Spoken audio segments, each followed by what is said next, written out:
Welcome to GCCars, my name is Eric. And I'm Jesse. And this is the all-new 2023 Acura Integra.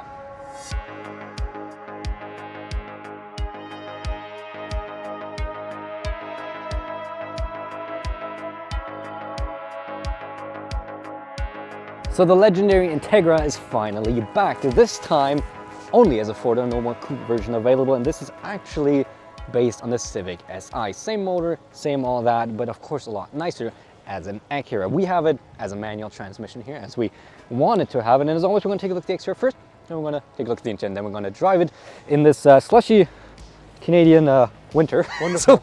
Just wonderful. It's amazing. Yeah, we're going to see how much grip we're going to have. We're going to have fun either way, but let's start off talking about the exterior. Personally, I'm a fan of how this looks. I mean, I like the lights. I'm a big fan of the blacked out. What was it? The blacked out badge option we got here. Yeah, it's like $720. It's a bit expensive, which is a little bit much, but no, I agree. I think it's a sharp looking car. Headlights are great. What I find really nice and quirky is kind of like the Integra. Yeah, that's on here. It's kind of cool. And moving along, I love the wheels. I think the wheels are actually really good looking. I agree. Of course, once again, like the proportions, because it's Civic based, so it's front wheel drive, right? It just doesn't quite compete with like a Cadillac CT4 or Genesis G70 because those have longer hoods, so it can't quite escape those front wheel drive proportions. Mm-hmm. But I think they did a lot with what they had, and I like how this kind of like the window sills kind of run together in the back, and I'm a fan of this kind of sport back slope a little bit here. And it ends in this really nice kind of like wing, like this carbon fiber looking wing. I'm a big fan of that. It looks really good. Yeah. It looks really good, especially if you clean off the snow, you just kind of notice it's like, yeah, this looks good. And I've got the black badge in the back, and I think it looks good. No, honestly, I think it's great. I think the rear looks nice too. I do think that the rear lights look a little bit like a Q60. I know you're. He's an Infinity fanboy. Everything is Infinity. You could show him like a McLaren. He'd say looks like a Q60 to me, but that's my opinion. I don't know. It's a Sportback, maybe a little bit. But yeah, no, I think it's good. Nice. Got a little bit of diffuser down there, and I would say we take a look at the interior. Sure.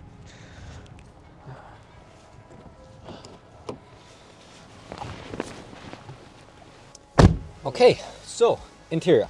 I like it. Yeah, I agree. I wouldn't say it's luxury per se. It's not like the Genesis or so would be, but I would put it into the premium category, like Mazda or so. But yeah, like you said, I think it's fairly nice. I like it. They're aspiring to be luxury for sure, and I think they're doing a pretty good job. Yeah, I love the red. Like the red is just really good looking. The seats themselves, they look really nice. They look really nice. I have reservations about this. What is it? Suede. Suede. Yeah. I just think this is gonna pick up a lot of like even on this seat now. There's a few things that are kind of sticking to it. Yeah. It's nice. I just don't know how the upkeep is gonna be. You know. Agreed. Yeah. But for now, it's nice. Seats are comfy. Very comfy. Heated seats. Heated steering wheel. I like it. And overall, I mean, this is, like I said, it's Civic Si based, so a lot of the interior just carries over, but with upgraded materials. I really like here where we have kind of plastic, metal, leather. Like the variety of materials. It's a nice mix of materials, yeah. Is really good. Almost like a carbon fiber type of look here on the dash, which is nice. Usability is great. HVAC is all physical. But piano black. Yes, we have piano black. I cannot stand piano black. I don't know why they still use this stuff. But especially it's in the touch points. It's like it's scratchy, it's dusty. It's not going to look great. We have 10,000 kilometers. Think about how this will look in 100,000 kilometers. It's just not going to look great. But usability wise, it's pretty good. Obviously, we have our manual shifter, which is very nice and notchy. I like this thing a lot. Nice user interface here.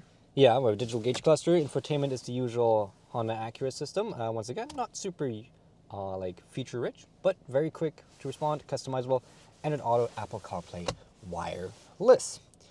No, honestly, comfy interior. I don't have anything bad to say about the interior except for the piano black. Yeah, stop using piano black, people. Okay, but back seats, comfy. We have leather. We don't have suede there. We have leather there. The leather in this car, by the way, is definitely a lot kind of like rougher than compared to others. It's not bad though. No, it's not bad. It's just definitely the kind of the texture is a lot less fine than in some other cars, but it's fine. Like it feels good. It's soft, which is the important part. But yeah, back seats. We have heated seats. We have USB ports in the back. We have cup holders, but neither of us really fits. I'm 5'7". I'm 5'10". And yeah, we hit our head in the back. That's not really good. Like if we kind of slouch a little bit, like you would if you drive in the back for a longer time, it's gonna be fine. But like if you sit up straight, like both of us hit our You heads. can't. And that's like, I think for anyone that's over 6 feet, it's pretty much a no-go. It's not Yeah. going to be good, especially for any kind of long trip.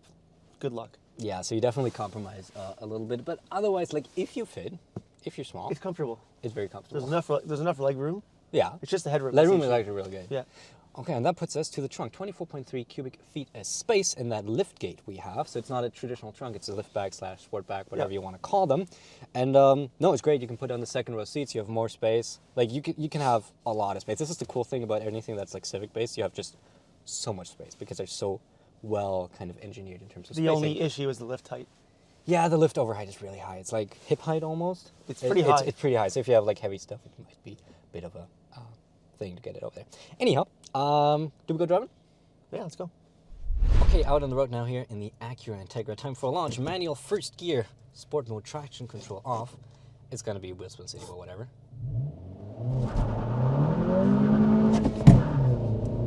Second gear, and then it hooked up. Not the best shift, but once you kind of get the turbo going, Not bad. it does, and that's what I said. Official, fun. Like, Car and Driver has it like 7 seconds to 100, but this feels quicker. This feels quicker than 7 seconds to 100. And with a manual, honestly, you have something to do in between, It's enough power to be fun. right? You don't go to jail instantly, like the Cadillac we had. And like if I rev it up, like bit of traction. It's good. Yeah. I think it's fun. So we have, let's go back into traction control on, driving normal. We have a 1.5 liter turbocharged inline 4, producing 200 horsepower and 192 pound-feet of torque. Of course, we have our 6-speed manual. If you don't like manuals, there's a CVT available, but I highly recommend against speccing that if you can drive manual. And yeah, plenty of power. Of course, we do have a bit of turbo lag, so if I just go into 4th gear, and now the turbo spools up, but it's torquey. I like it. It's enough. Yeah, there's enough torque to kind of throw you back in your seat a little bit. No complaints. Oh, and speaking of engine, by the way, right now, after filming and all idling, we're averaging 7.7 liters per 100 kilometers, which is Really good. really good. For comparison, the Civic we tested with a CVT and the same engine just detuned, I got 8 liters. So this is actually more I mean, the economical. HRV last week was like 11. Yeah. So this for like a sporty car, and I've been driving it like Yeah. sporty, is actually really good. And yeah, otherwise, we will try to do a bit of handling. We'll see about that, but obviously it's terrible right now in terms of like conditions. We just had another big batch of snow, but it's comfy. Like I like driving in this. I like riding in this. I think it's comfy. We have multiple modes, so you can kind of adjust the suspension with like the comfort mode and the sport mode. Doesn't make like the biggest difference. This is comfort right now, but I didn't feel like I never felt like I was uncomfortable in terms of ride quality. I don't know. You said you did A little like bit bumpy, it. but A I little mean, bumpy. it's not. What do you expect, right? It's not going to be Yeah, it's still super cushiony. exactly. It's mid 40,000s. It's not going to be the most intense car. And when I was outside the car and you were driving, I noticed the exhaust notes are actually pretty not bad. I mean, it's not a powerful car, but there's some gurgly burp. What do you call that? Yeah, like a little bit of burble. Like it does sound It actually sounds pretty good, nice. which you can see here. Let's see. Send it. Oh, There's the snow with the understeer. But no, it actually, yeah, it does sound pretty good. And honestly, it's fun to drive. Like, this has pretty good dynamics. I mean, it's still a front-wheel drive kind of base car. It's going to be limited in that regard. But the reaction is pretty good. The steering, while kind of being numb, does give you very good feedback. I prefer normal. You can put it into sport, it reacts a little quicker. But I think it's just kind of overboosted. So if I put it into sport, like you see, it's like very quick response. Mm-hmm. And normal, it's just a little more natural. And if I just do a quick turn to the left lane, like there's grip, even in these I conditions. mean, yeah, the roads are considering the roads. That was Yeah. great. And yeah, but of course front wheel drive limited, so especially in these conditions, you kind of have to decide if you want to accelerate, brake, or steer. Can't do any of those at the same time right now. But no, it's fun. Manual is good. No, the suspend like the clutch is a little numb. I find it's kind of hard to feel out the by point, but once you kind of get it, it's good. The shifter is notchy, fun to drive. You can have auto rev merge. It's good, but it does get a little noisy, I find. Yes. In terms of wind, especially if we reach higher speeds. Not as bad as the HRV we tested True. last week. But like this right now, It's kind of noisy, yeah. There is a bit of noise. Of course, the winter tires and snow doesn't help, but it's not the quietest kind of premium car I've ever been in. Which kind of leaves us already just with tech. And more shifting, because I love shifting. Tech-wise, well, we got kind of what we need. We have emergency braking, we have adaptive cruise control, which actually works when we shift, because we had a couple of cars last year which had manual transmissions, but as soon as you shift it, adaptive cruise control would stop, which kind of is kind of useless. Exactly. This one you can shift fine, it'll adjust, and it works. We have Acura's usual suite of like kind of like centering, automatic centering in the lane, blind spot monitoring. Yeah, so we got all the usual stuff you want and you need. But that leaves us pretty much already with a price. What we're looking at here? $46,280.50. Canadian. Yes. True. So USL price is always on your screen right now. So it is. I think it is a little niche. It's a bit nichey. Okay. So I agree. If you think about a young professional, kind of my age, mid-20s, they want to have a bit more the image of luxury, but they still want to have a fun car. They want to have a manual. They want to have something to do. Then I think this Acura Integra does make a lot of sense. If you don't value the manual, though, this is where it gets a little bit more difficult. You brought up the G70. The G70. Which doesn't cost much more. It's like $2,000, is it? I think it's about, base is about 40, I think it's 45,000. Yeah, something like that. Yeah. The interior will be nicer. You will have pretty much the same amount of features. You don't have a manual. Right. And you don't have like a limited slip differential like we get in here, so it's not quite as nice to drive maybe. Right. But if you don't care about that as much, there's that, the CT4, the Cadillac. Another really good option. Nice. You can get a rear-wheel drive for the same price. Mm-hmm. No manual once again, so that's why it's like... If you need manual, I mean, maybe the Civic Type R. True. That's the Civic Type R, but on the other hand, then you lose out on the luxury. So that's where this comes out as a Type S, actually. Right. Later this year, which is a Type R. Right. Nicer as an Acura. Does that offer a performance upgrade? Yep, it's a Type R, essentially. But then you're going to be talking about, price-wise, Quite a bit more. We're getting into a different league, right? Quite a bit more. So then your options expand. So this as is $7,000 more than this Civic Si. So same internals, but nicer interior, nicer exterior. Do you think that's worth $7,000, the upgrade over the Civic? I mean, for me, no. For you, no? No. I mean, if we're getting into the $45,000 range, I'm definitely, for me, manual is not a deal breaker, so I'd be looking at the G70, personally. Right. Okay. And I'm a manual purist. Right. Although I do find the rear-wheel drive aspect of the CT4 and the G70 quite tempting.